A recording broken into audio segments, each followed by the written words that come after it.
બનાસકાંઠા જિલ્લાના કાંકરેજ તાલુકાના મામલતદારને સંઘ દ્વારા બીએલઓનો ચાર્જ અન્ય કર્મચારીઓને આપવા આવેદનપત્ર આપવામાં આવ્યું। કાંકરેજ તાલુકા પ્રાથમિક શિક્ષક સંઘ દ્વારા શિક્ષકોને બીએલઓની કામગીરીમાંથી મુક્ત કરવા કાંકરેજ મામલતદારને આવેદનપત્ર આપવામાં આવેલ, જેમાં પ્રાથમિક શિક્ષકો બીએલઓની કામગીરી કરે છે, જે પ્રાથમિક શિક્ષકોને કામગીરીનો ચાર્જ લીધાને 5 વર્ષ થઈ ગયા છે, તેવા શિક્ષકો બીએલઓની કામગીરીમાંથી મુક્તિ આપી અન્ય કર્મચારીઓને બીએલઓનો ચાર્જ પ્રાથમિક શિક્ષક સિવાયના કર્મચારીઓને આપવા અંગે આવેદનપત્ર આપવામાં આવેલ, જેમાં શિક્ષક સંઘના હોદ્દેદારો ઉપસ્થિત રહેલ। અહેવાલ Jayantibhai Thakkar, DT news live 24 Kankrej. આજરોજ અમે કાંકરેજ તાલુકા પ્રાથમિક શિક્ષક સંઘ વતી મામલતદાર સાહેબશ્રીને આવેદનપત્ર આપ્યું છે કે જે અમારા પ્રાઇમરી ટીચરો છે એ દરેકને જે બીએલઓની કામગીરી છે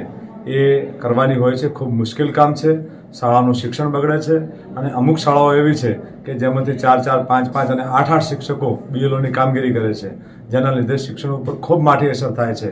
આમાં બીએલઓની કામગીરી અન્ય કર્મચારીઓ પણ કરી શકે છે, પટ્ટાવાળા સુધી કે એમડીએમ સંચાલકો પણ આ કામગીરી કરવા માટે બંધાયેલા હોય છે, માધ્યમિક શાળાના શિક્ષકો પણ આ કામગીરી માટે આવતા હોય છે, છતાં પણ કોઈને કામગીરી ના આપતા માત્ર ને માત્ર પ્રાઇમરી ટીચરોને કામ આપી અને પાયાનું શિક્ષણ પ્રાઇમરી ટીચર ખોરવવાનો જે પ્રયત્ન થઈ રહ્યો છે એના વિરુદ્ધમાં જ અમે આવેદનપત્ર આપેલ છે અને અમે આશા રાખીએ છીએ કે આ કામગીરી છે એ પ્રાઇમરી ટીચરો સિવાય અન્ય કર્મચારીઓને પણ આપવામાં આવે, માધ્યમિક વિભાગને પણ આપવામાં આવે, પટ્ટાવાળાઓને એમડીએમ વાળાઓને કામગીરી આપી અને એક શાળામાંથી એક જ શિક્ષકને માત્ર બીએલઓની કામગીરી મળે એ માટે પ્રયત્ન થાય એવું અમે આજ રોજ રજૂઆત કરી છે અને આશા રાખીએ છીએ કે સારું પરિણામ મળે। જય હિન્દ। બિંદુબા,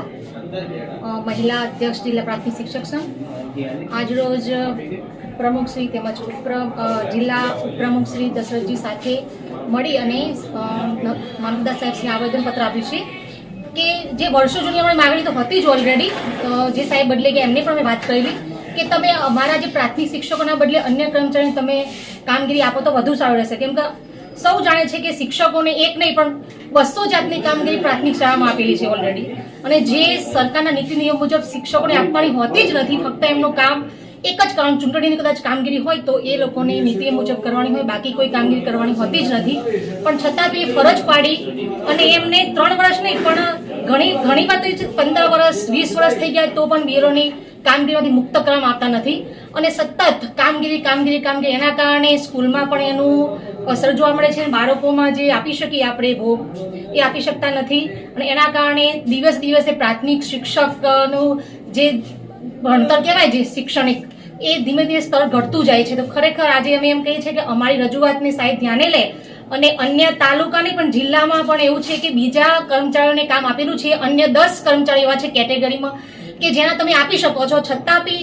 ફક્ત પ્રાથમિક શિક્ષક જ કેમ? તો અમે એટલા માટે આવેદનપત્ર આપ્યું છે કે તમે અમારા બદલે શિક્ષકોના બદલે અન્ય કર્મચારીને લો તો વધુ સારું રહેશે અને બાળકોના હિત માટે જરૂરી છે। જય હિન્દ, જય ભારત।